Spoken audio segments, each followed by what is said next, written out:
everyone. I'm Linda Nickell, and welcome to the Happiness Hour. Every week, photographers meet here to connect, inspire, and create. If you'd like to join us live, you'll find the schedule for upcoming sessions on my website at lindanickell.com. My guests share their photography tips, an insight into their creative journeys, and they inspire us to look at a subject a little differently. Tonight's guest is John Gregor.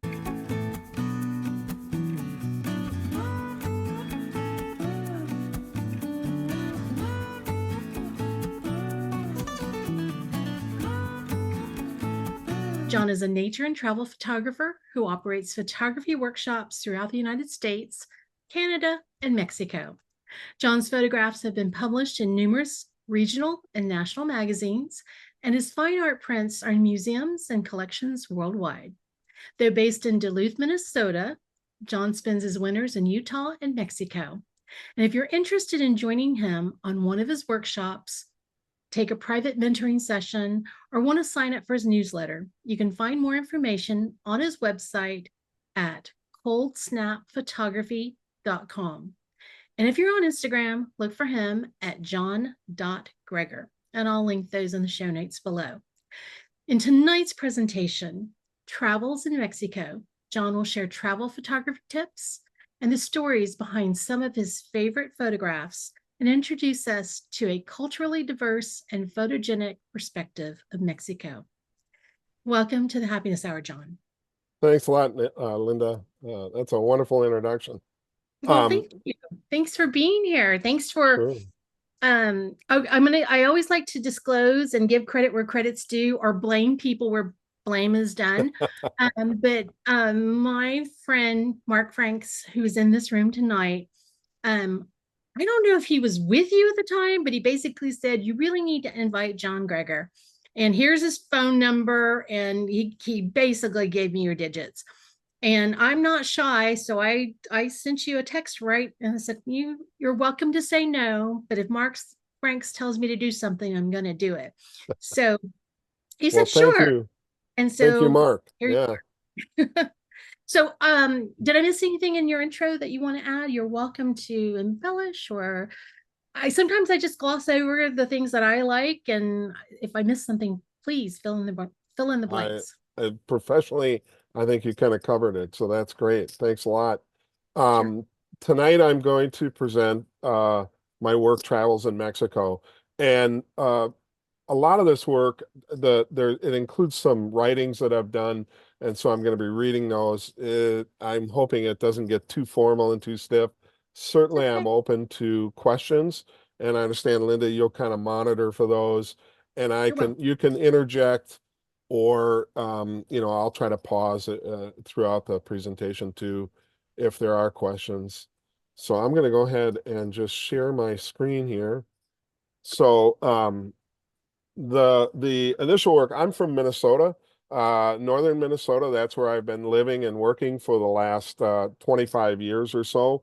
About 7 years ago, I changed my lifestyle significantly and started to travel. The work that you're going to see is a collection of photography and writing that I have done that started from my trips to Mexico about 6 years ago. I traveled extensively with a friend of mine, a guy by the name of Tommy O'Brien, and he and I travel quite a bit together, and we have covered a lot of Mexico.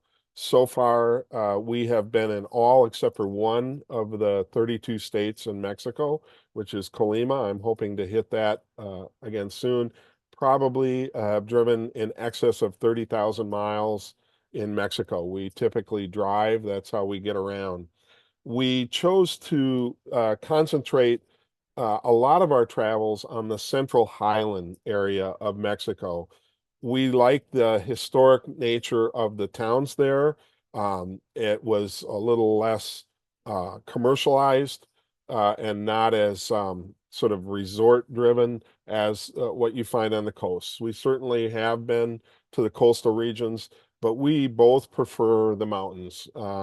We prefer the mountains for a variety of reasons, but the towns are absolutely magical there. And in fact, we concentrate on what Mexico refers to as Pueblo Magicos. It's a ranking for little communities and towns that have significance as far as their culture.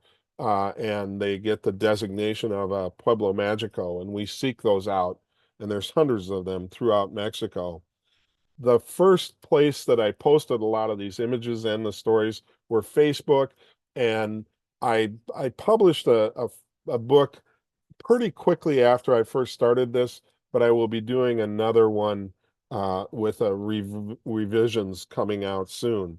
So you have this northern Minnesota gringo, and as Linda mentions, I teach workshops up on the shores of Lake Superior as well as other places. And so my winters were cold, and for 60 years I did winters up there. And after about 60 some years of it, I said, I'm getting kind of tired of this. I think I'll go someplace warmer. So I started heading south to go to warmer climates.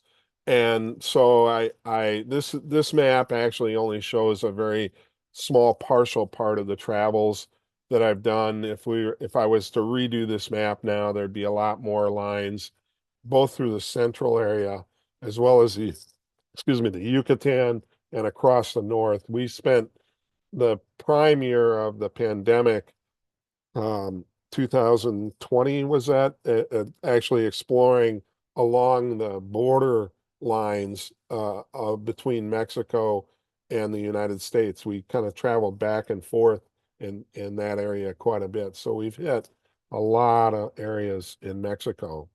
So I'm going to start with one of my stories here.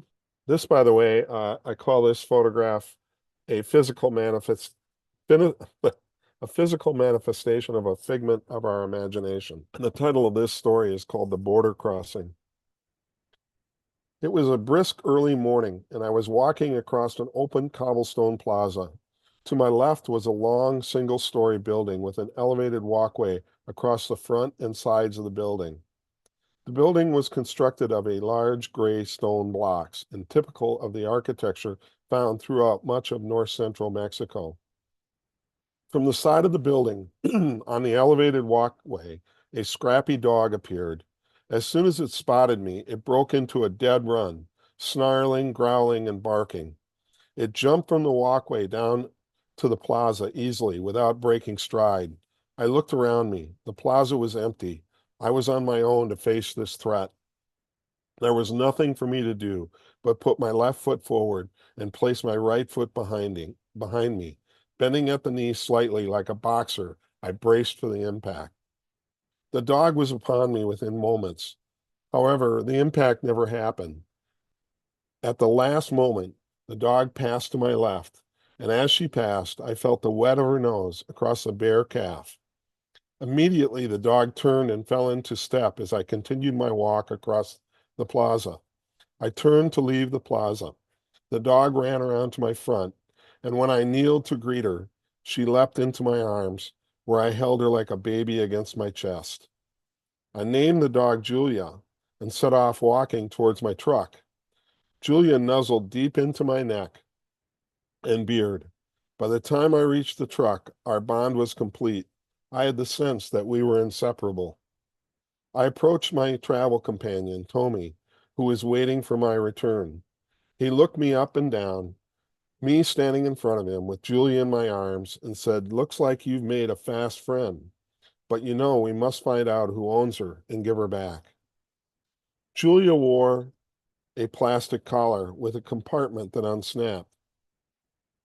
Translating the Spanish writing on the collar, Tommy declared that inside the collar, we would find information about the owner. I opened the compartment to find the tag that was supposed to have the owner's information. In addition, there were some crumpled papers. I handed the owner's tag to Tommy for translation. While Tommy read the tag and said there was no owner's information, I smoothed out the crumpled papers. Instantly, a bone-chilling cold enveloped me. The notes on the paper were of my own handwriting. They spelled out the projected cost for travel in Mexico. As I awoke, I felt a piercing pain in my heart, like a lover feels when they have discovered the love of their life. So a lot of these first images are of the northern parts of Mexico, the desert area that's up there. We're going to kind of jump around Mexico on these photographs. Certainly, I can answer any questions that you have about the images. I work with Fuji cameras. I own a medium format, but I have never taken a medium format to Mexico. Uh, I feel it's just too large and clunky for travel, so I travel with my XT systems. I have the XT5 right now, which is their latest and greatest, and it works really well for travel stuff. The central North Highlands of Mexico were settled by the Spanish when they came in and took over Mexico. They pushed up that sort of that middle central highland area of Mexico because that's where the gold and silver was. That's where the mines were, and that's what they were after. When the Spanish came in, the Spanish conquistadors came in and conquered Mexico. It was the largest transformation of wealth from one culture to an entirely different culture. And it probably still stands as the largest transformation of wealth from one culture to another. And less than 20% was sent back to Spain. The rest, Cortez and his fellow conquistadors reinvested into Mexico and built these incredible towns that are Spanish colonial architecture with countless churches and zocolos, which are town squares, public areas. It's absolutely amazing. They sure they were ruthless. There was nothing nice about what they did, but they left behind this incredible legacy of architecture and places that are quite amazing. So the next story I'm going to read to you is called Zacatecas. Arriving in our next stop, the town of Zacatecas, we were traveling on a very busy freeway. I was driving, and Tommy was navigating me through the rush hour traffic. All around us were the trappings of a modern Mexican town. Wide cement highways lined with steel and concrete buildings, covered in billboards, lots of industry, with nothing but steel and asphalt that met the eye. Tommy, however, had prepared me for this town by telling me of its uncommon beauty and stunning Spanish colonial era architecture. All I saw were taillights and neon. In 100 meters, merge left on the exit, were Tommy's instructions. As we quickly approached what appeared to be an irreversible exit, I confirmed, left here? Yes. The exit took us down a narrow, steep ramp and through a short tunnel. We emerged from this portal into another world of narrow 16th century cobblestone streets with stone facade buildings and sidewalks teeming with life. Vendors, artisans, musicians, construction workers, sightseers, churches with flying buttresses. Yes, flying buttresses. Shops of every imaginable type, stone fountains with cherubs spitting water, adobe colored covered homes of every pastel color rose to border the colonial town center on two sides. It was amazing what a transformation that was possible in that short 100 meters. We had arrived in Zacatecas. I have a whole series of work that's on birds on Mexico because birds is one of my uh, other favorite topics. I intentionally didn't put that many bird photographs in this presentation because I felt that that's sort of a entirely different set of work, but I included a couple here. So we traveled quite freely through Mexico. When we first started, I um, I had a lot of the same concerns, which I'm sure might come up with questions with people later on, was what about safety? Do you feel concerned about safety? And I think that there's been a real bad rap actually given Mexico regards to safety. And I think that the risks are overblown. Certainly from my experience of extensive travel, I have not found the situation to be as dire as you might be led to believe if you read the state department's website regarding safety and travel. In fact, I've looked into the statistics pretty closely, and I've run the numbers, and the stats come out. If you use the State Department's own statistics, there are 35 million people who visit Mexico every year. It took a dip during the pandemic, but came right back up. And the number of murders of US citizens has remained fairly consistent and constant, which is about 75 out of those 35 million. Um, I'm willing to bet you that the large majority of those 75 that were murdered were probably down in Mexico for nefarious reasons, looking for drugs or something like that, and got themselves into trouble. But if you take a look at it straight statistics wise, and you use 1 week as the duration that those 35 million people are in Mexico, and then actually it's 34 million, there's 1 million that are down there permanently. But if you use 1 week, which I think is a pretty conservative number, and then you multiply it in, you get a number per 100,000 of murders. That's what statisticians use. And that number is 4.7 per 100,000. That's the murder rate of US citizens in Mexico. The murder rate, the overall murder rate for the United States is 5.3 per 100,000. So statistically speaking, you are actually safer as an American citizen in Mexico than you are in the United States. Now, yes, different towns have different murder rates, and there are places that are more dangerous and less dangerous, and that holds true in Mexico. Uh, Traveling in the country, you're going to meet a lot of country people that are not unlike the country people that are in this country. They are generally pretty friendly, and they're going to be more apt to help you than want to harm you. So this is another story I have here, and this is from a little small town called Valle de Bravo. It's called You Could Bake a Cake. For 2 nights, we stayed in a small hotel nestled in the middle of a wonderful old colonial mountain town. This Ma and Pa hotel was just 1 block off the Zocalo or town square. Like many small businesses, this one was multifaceted. It contained a large commercial bakery in the rear of the hotel. I think that they baked the rolls and donuts for most of the town. Each morning at about 4:30 or 5 a.m., the delicious smell of fresh baked bread would waft its way towards our room. I have long associated this smell with my grandmother's house in rural Wisconsin. It is a smell of love, warmth, and security. Every morning we would come downstairs to the courtyard and find a fine layer of flour dust covering everything. As we had parked our truck in the courtyard, I think by the time we left, you could have baked a cake off of it.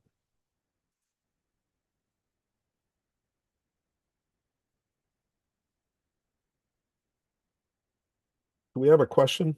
I see that we popped up on a number of comments. Yes, let me go ahead and read it to you. This is Sure. from Gail. Since we were just talking about safety, she wanted to know, is it safer to go to the mountains there than other areas? She's been to the beaches and nearby areas before. It's beautiful, but she said that she was a little scared after the police came to the beach they were at with huge guns to go after someone. Do you want to comment on that? Sure. You know, we avoid those beach areas and we avoid them because yeah, there's probably more activity, drug activity in the beach areas. And you can say, well, that's terrible. You know, the whole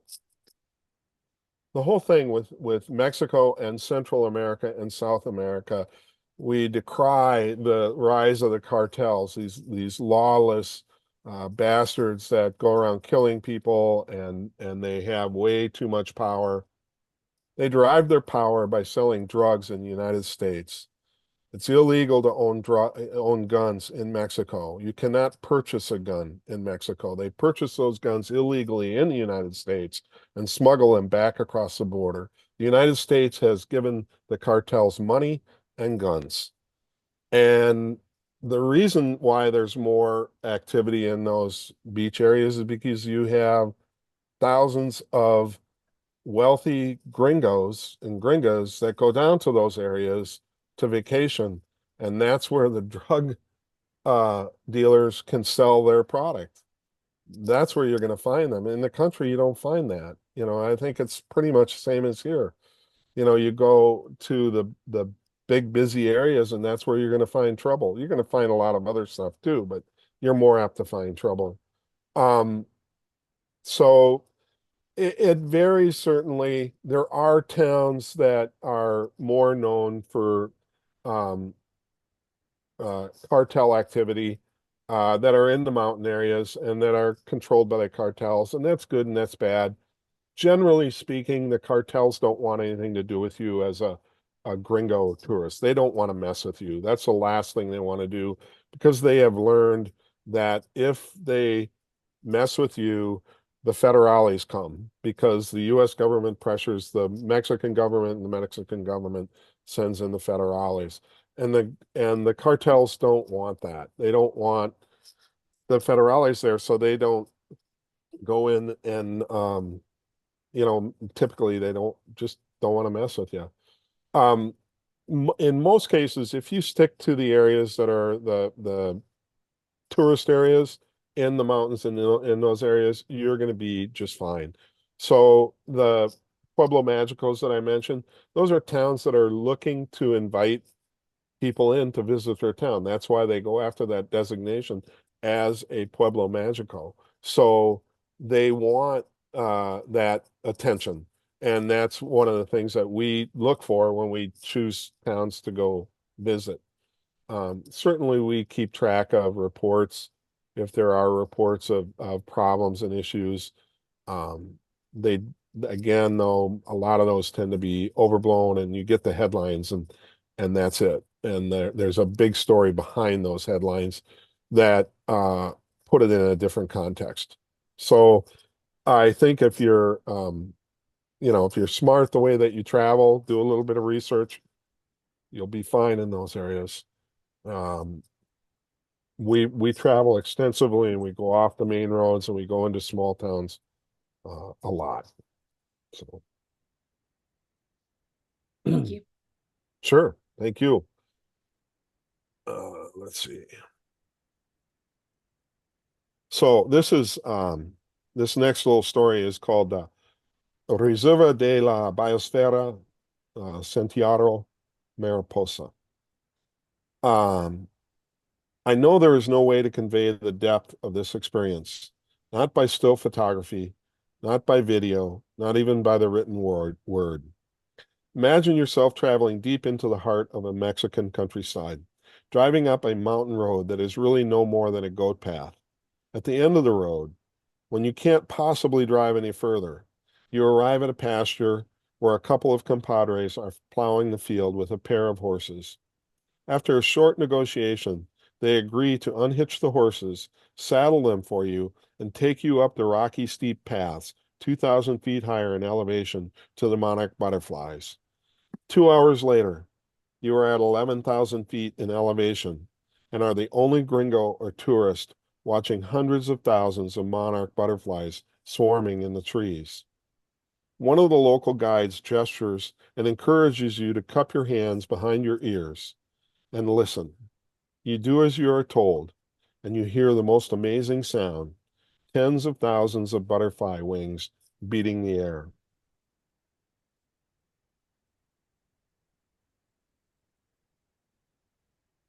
Um, I Somebody told me just the other day that the monarchs is a little like a spiritual experience, and I would have to agree with that. It is quite an amazing natural phenomenon with the gathering of the butterflies. I have been to so there's several different sort of sanctuaries that where they go, and they kind of rotate around in different sanctuaries. And the experience of going, I've been up there 3 times now, 3 different locations. Well, actually more than 3 different locations, because one trip we went to 3 different locations. So I've probably been to something like 5 or 6 of the different sanctuaries, and it's um, one of the most amazing natural phenomenon that I've experienced. Looks like we have a couple more comments. Yeah, they were just nice comments. The monarchs really got us all. My heart went a flutter. So that is definitely one of my things that I don't create a bucket list, but it's those monarchs in Mexico are certainly on my list of places I'd like to see. So yeah. Yes, and I would concur with that. It's definitely bucket list worthy. It's one of those spots in the world. All right, I've got another story for you. This is Cantona, by the way, which is a ruin north and east of Mexico City. It has 22 ball courts in this particular ruin. The archaeological ruins are all over the country of Mexico. The big ones are Chichen Itza down on the Yucatan, and then the Sun and the Moon, the Temple of the Sun and the Moon, right outside of Mexico City. And those are certainly, I mean, they're impressive and they're worth seeing, but the tourist hype overcomes them so much, and there's so many other ruins all around the country where you can go and have the entire place all to yourself. This is one. Another one down near I'm blanking on the name of the town, which is down near the Monarchs.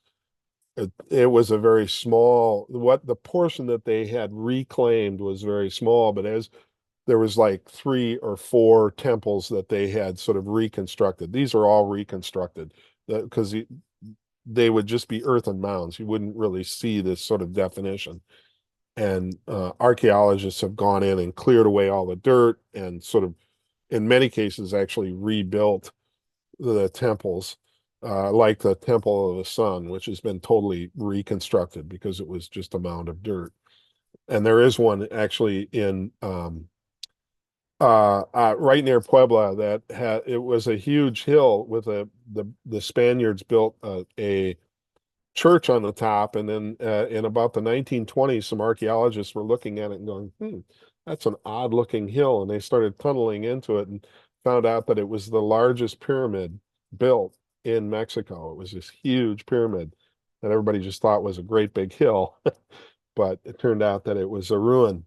Um, so these ruins are all over the place, and this one that we stood on with it had like 3 of the temples that had been reclaimed and cleared out of the jungle. And our guide that was there with us said, this is just one small part of what was a very extensive set of ruins. And he pointed out in the hills where you could sort of see where it was terraced and squared, where the hills themselves were kind of squared off. And then you could imagine the size and the complexity of this particular ruins. It was extremely extensive. This next story I have is called The Peanut Vendor. He zigzagged his way down the narrow cobblestone street, going from one sidewalk cafe to the next. On his back was a large sack filled with roasted peanuts, supported by a wide band around his forehead.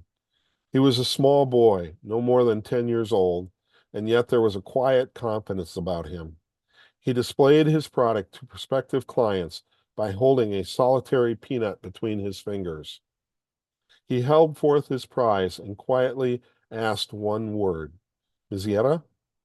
He moved deliberately and somewhat slowly from prospect to prospect, like a man many years older. I asked, ¿Cuántos pesos, por favor?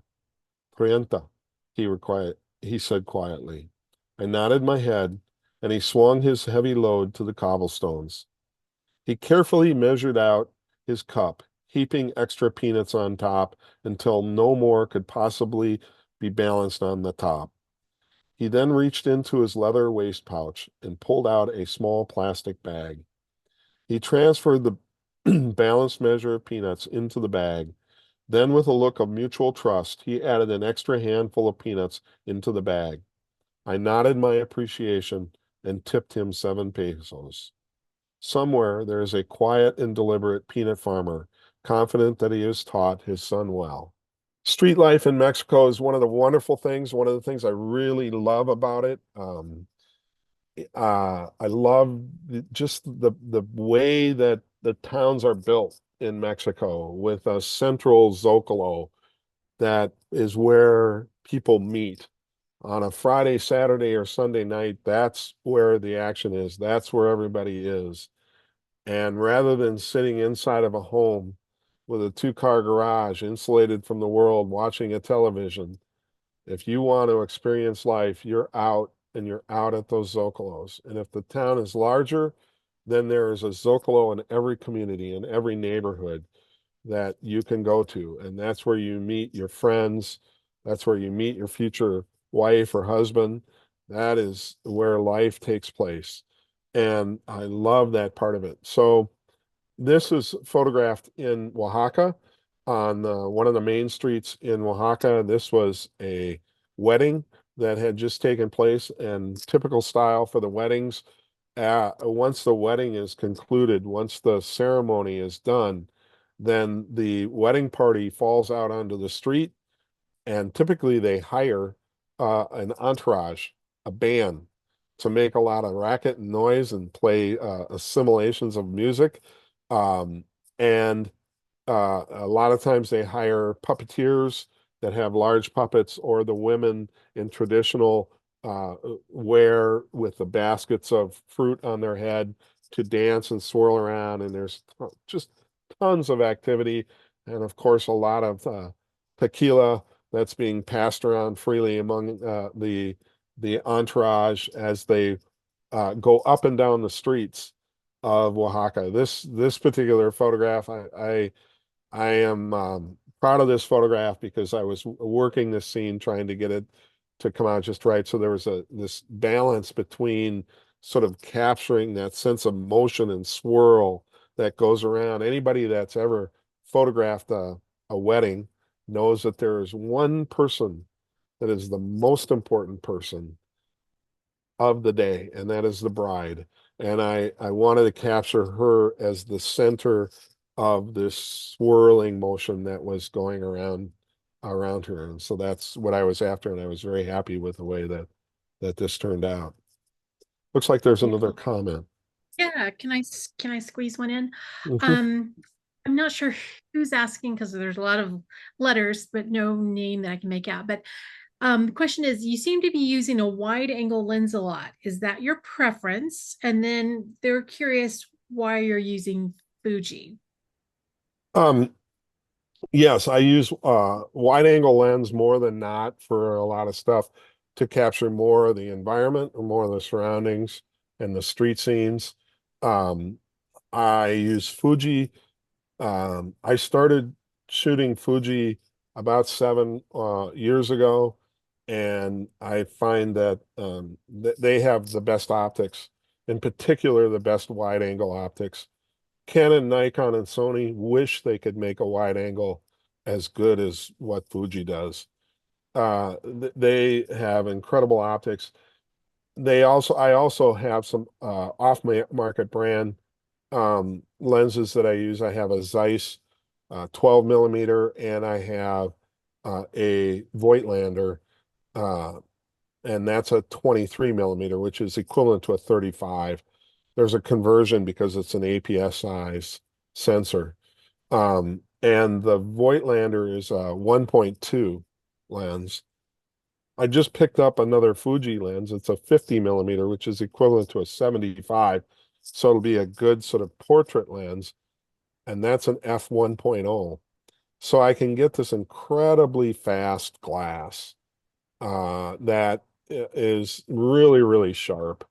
And for night stuff and street stuff, that's what you need. You need glass that's fast, and the glass needs to be good. It needs to be sharp. And these lenses are some of the best lenses made.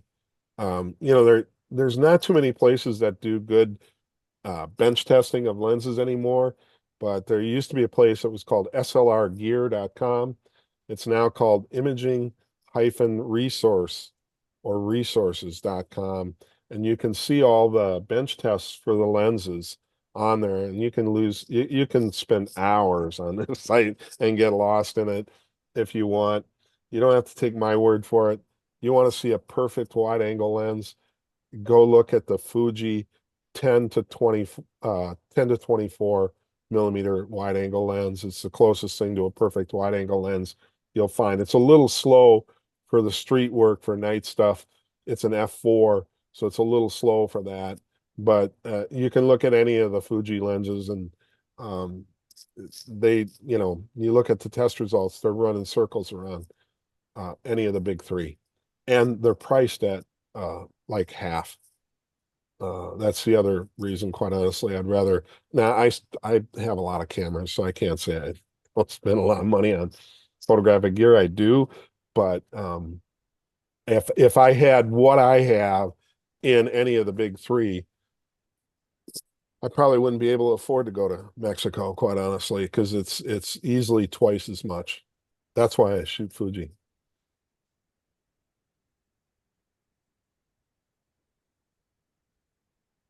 Day of the Dead. I'll be back down this fall for Day of the Dead. It's an amazing celebration, and it's it's the Day of the Dead is named Day of the Dead because it celebrates the dead, but it's about life. It's not about death. It's anything but a downer. It is about people celebrating uh, their ancestors that came before them. Excuse me. Sneeze here. Sorry. Um, and it's an absolutely wonderful celebration. And it's one that when you go to these locations, you go to the cemeteries, um, it is a time of celebration. It's a time of honoring their ancestors, and it's a time of sharing that. So they're very, very open. When I first came into these situations, I was a little nervous about going to them and interrupting what I thought would be a very introspective time for them, and sorrowful time for them. And it's anything but that.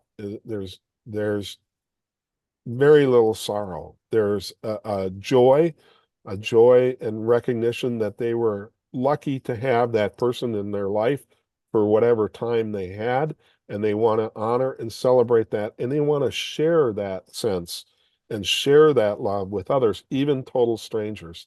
And so I am consistently amazed when I go into these cemetery celebrations, how open and willing they are to not only allow you to photograph, but to want to share what they have done and how proud they are. They decorate the graves, and they spend a lot of time decorating the parade, the grave.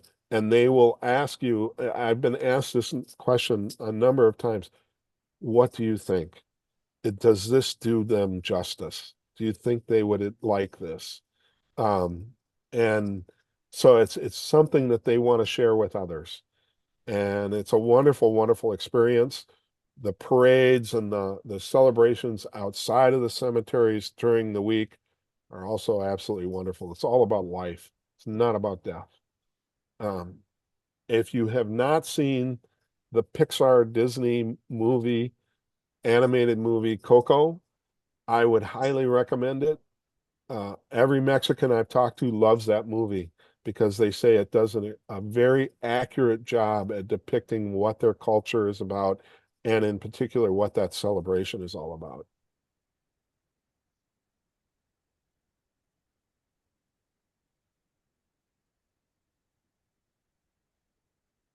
Ah, the Suburban. I have a little short story about that too. 2012 Chevrolet Suburban LX, four-wheel drive, 5.3-liter V8 engine with 320 horsepower, six-speed shiftable automatic transmission, 31-gallon fuel capacity, averaging 17 miles per gallon, approximately 500-mile fuel range, 79.1 inches wide, 130-inch wheelbase, 9.1-inch clearance, 5,824 pounds curb weight. This vehicle is the all-American road machine. Not so handy for 17th century cobblestone streets, though. There's a comment in there, and I have to agree. The black and white use here is just a standout.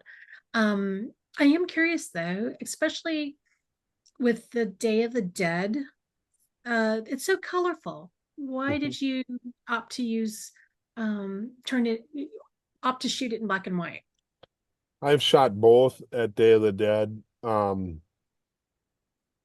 The color masks things. Sometimes we get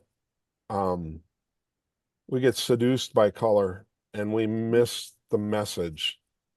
And black and white strips away that distraction and allows us to see content in a way that color doesn't.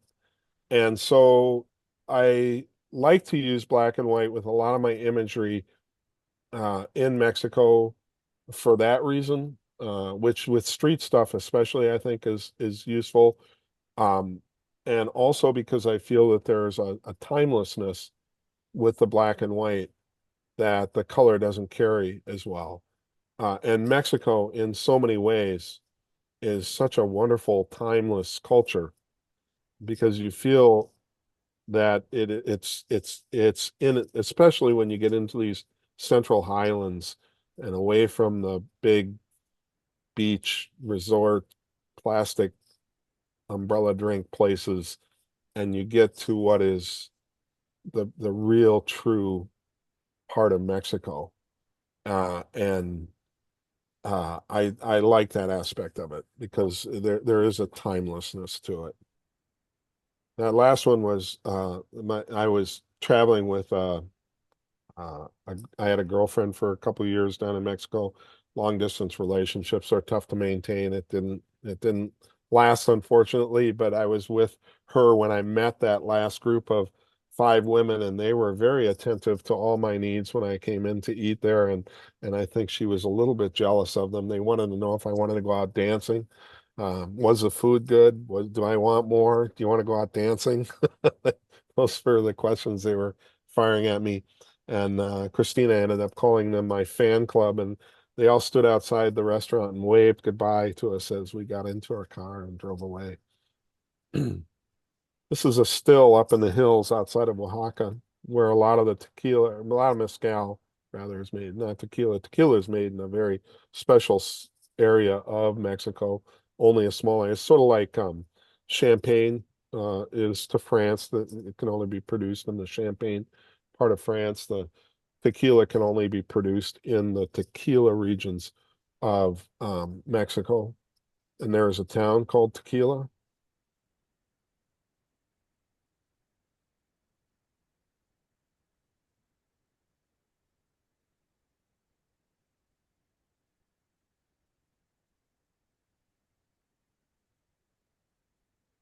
There's a really nice flying buttress. Sort of reminds me of Escher print. Those little black pen and ink drawings that the guy did with staircases that went nowhere. This is the missing.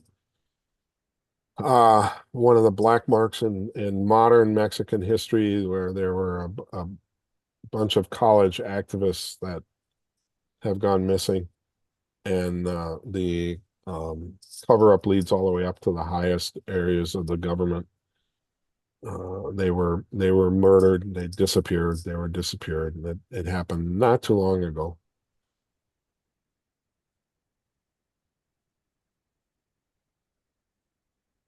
This is on a highway called Espanzo del Diablo, Backbone of the Devil, and it goes through the Sierra Madre um, Orientals, which are the west side of Mexico, some of the most rugged mountains that I think you'll find anywhere on the face of the earth.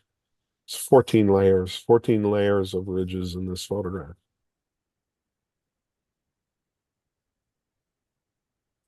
This is Reve de Agua. It is a area outside of Oaxaca with what they call frozen waterfalls, which are calcified waterfalls over the edge. And these are the ponds. And what it is water with really high calcium content, very hard water, and it flows over the cliffs that you see there, but you can't see the sort of the petrified or the calcified waterfall of the calcium there. But you see the ponds at the top in this photograph.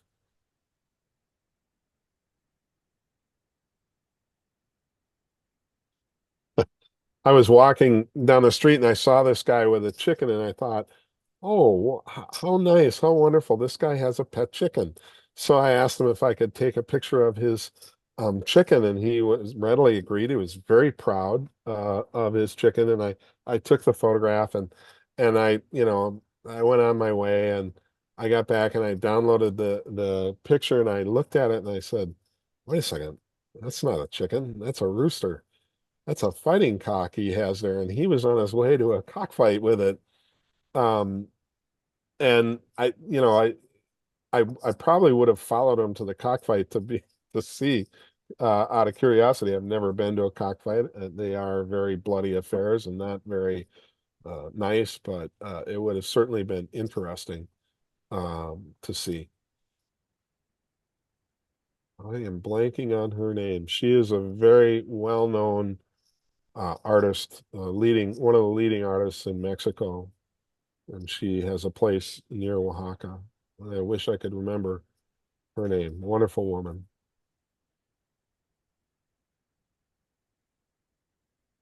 Some of the parades.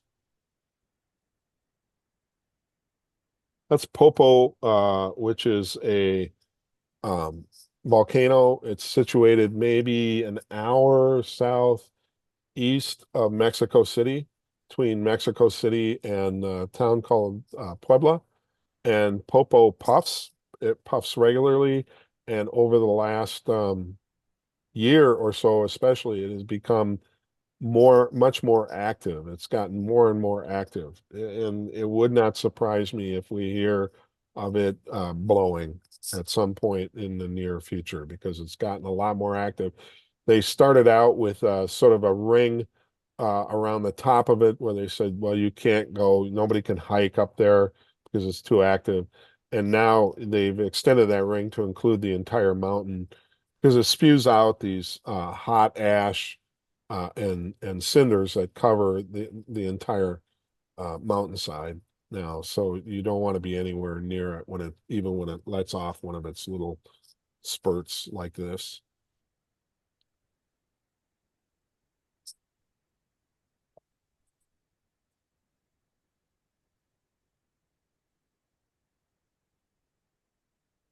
There's a dog for you. That dog has seen some rough times. And you know, I include this picture because I find this picture sort of a metaphor for Mexico. Mexico has seen some rough times, but it perseveres. It keeps going. It's like a scrappy dog. It just keeps coming back. Some caballeros, and they're motioning to the guy off camera who is the beer vendor, and they're saying, "Cerveza, por favor." Doing what caballeros do, drink beer. This is a family. The two women on the left were weavers, and that's some of the weaving that they wear right there. There's another photograph of her in here too. I have bought numerous articles from them over the years. I've maintained a relationship with them, and she mail orders. All my sisters who are very into fabric arts have various things that I've bought from her.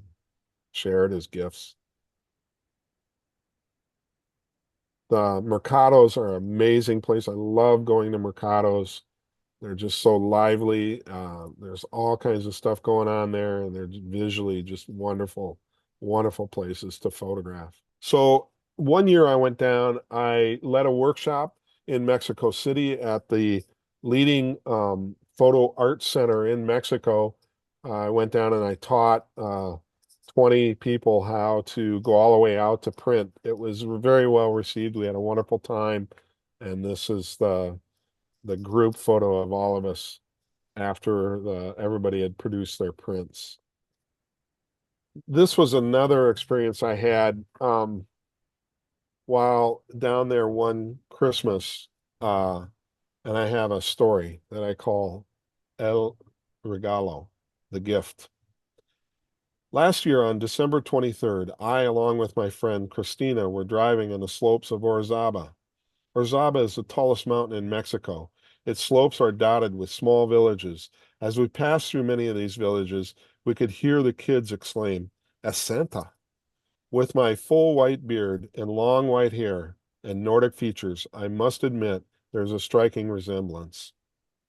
We continued to explore the mountainside until we came to a dead-end road. The road ended at a small farmyard. Just outside the farmyard, seated on the stone wall, was a boy of about 13 years old, accompanied by two of his siblings, another boy of about 7, and a little girl, maybe 3 or 4 years old. As we approached the open gateway into the farmyard, I could see the twinkle in the eye of a 13-year-old. 13-year-old boys are about the same everywhere in the world. He nudged his siblings and nodded towards me. I could see him tell them, "Look, Santa has come to visit us." I pulled my big Suburban into the farmyard and jockeyed the truck to turn around.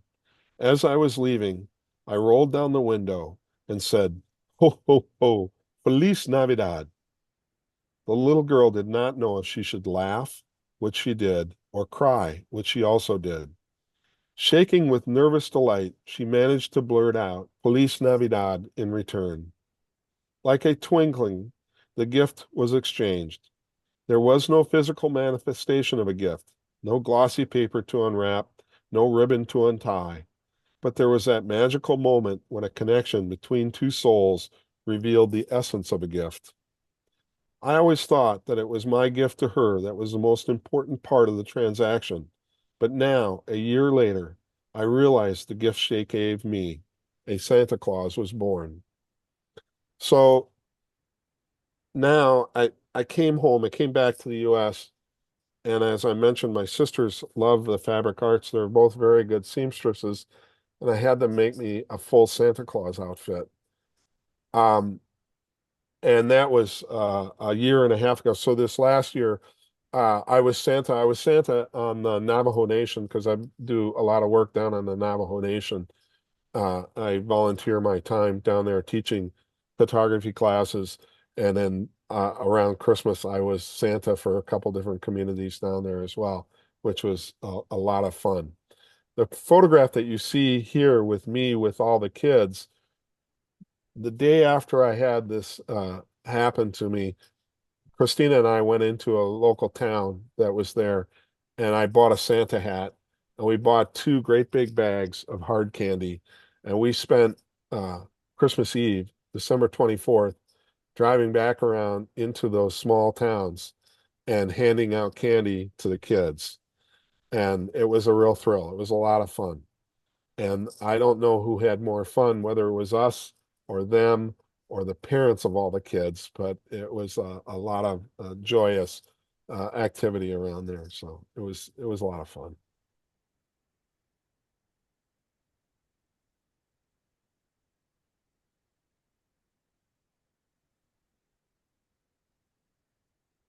I have one last story I'm going to read. This is called For Mexico. Thank you for not laughing at me for my pitiful attempts at speaking your language and usually butchering it beyond recognition. Thank you for patiently assisting me at the checkout counter and politely taking from my outstretched palm full of money only the proper amount of pesos when I did not know the difference between 58 pesos and 158 pesos. Thank you for patiently sharing your thousands of years of civilized history, both indigenous and European influence. You never once made me feel backwards or inferior. Thank you for allowing me to photograph so freely your people, places, and buildings where I visited. You never once turned me down.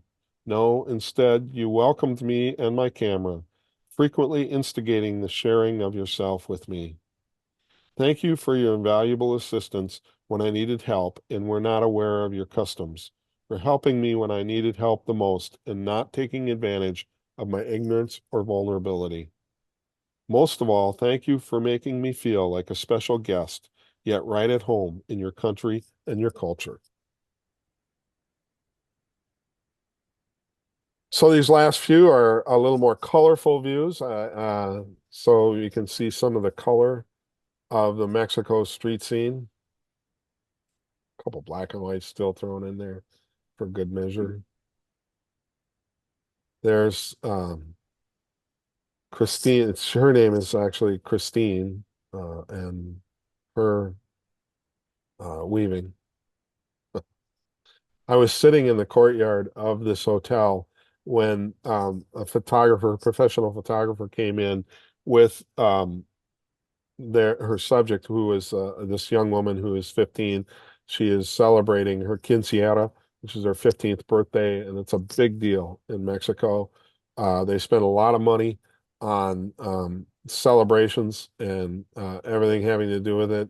And I was literally sitting in my chair, and I didn't even have to get up or get out of my chair, and this scene unfolded in front of me. And I thought, boy, this is the way to do street photography. I don't even have to stand up. Jose Garcia, Hands That See.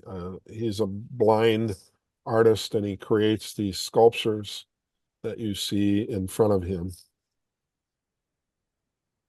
His work has a lot to do with honoring women in a culture that doesn't always honor women, and he was a pioneer at a time when honoring women was not um, as politically favorable, I think, as it is today. And he pioneered that and became a world-renowned artist.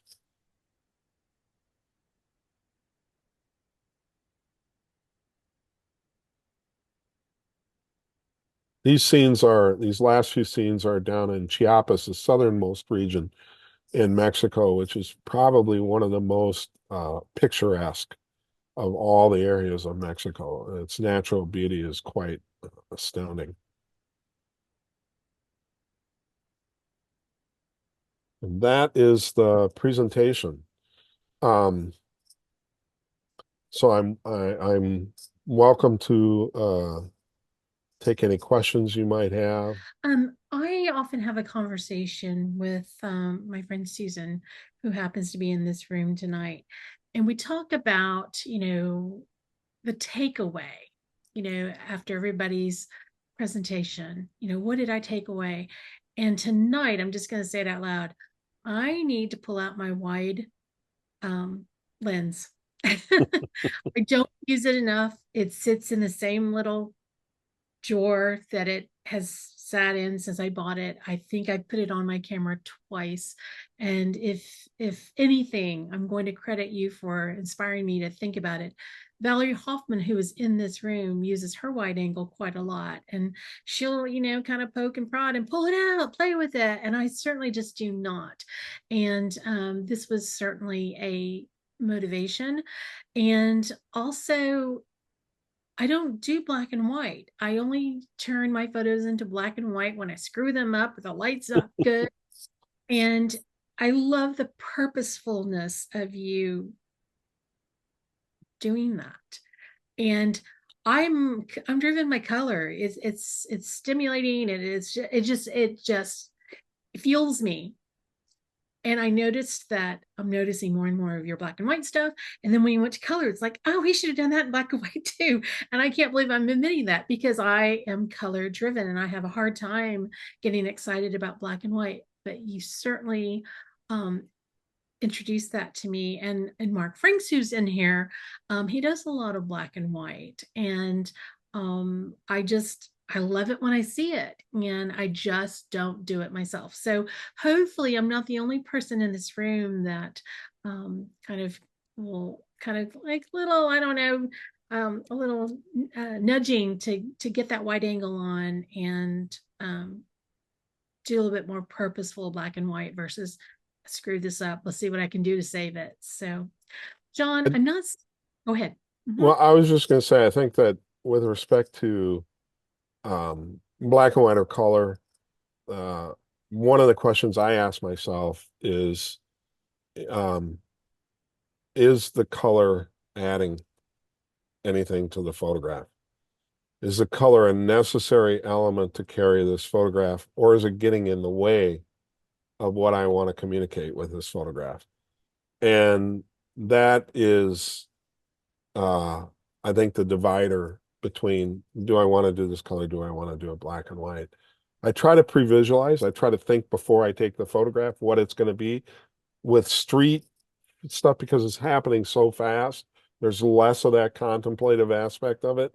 That's more for landscape, where I truly do have a lot more time, and I spend that time contemplating the scene and how I'm approaching it and what I want to do, whether it's color or black and white. With street stuff, it's a lot more after the fact. And I think what I do is I immediately assume that it's going to be black and white. I convert it to black and white, and then I look at it back and forth between the two to say, does the color add anything? And if it doesn't, then it stays black and white. Okay. Well, I certainly want to thank you for taking the time and sharing. There was a comment in here, and I'm going to share the chat with you, but there was a comment from Donna that said, it's the stories. The stories just add so much to your photos. The photos are beautiful and they stand on their own. But to have somebody tell us, what was he thinking? What was he feeling? What was he experiencing? They really did add to this presentation. So Thank you. well, the things that you were reading, is that a book you've done, or was that a journal that you've kept, or just notes?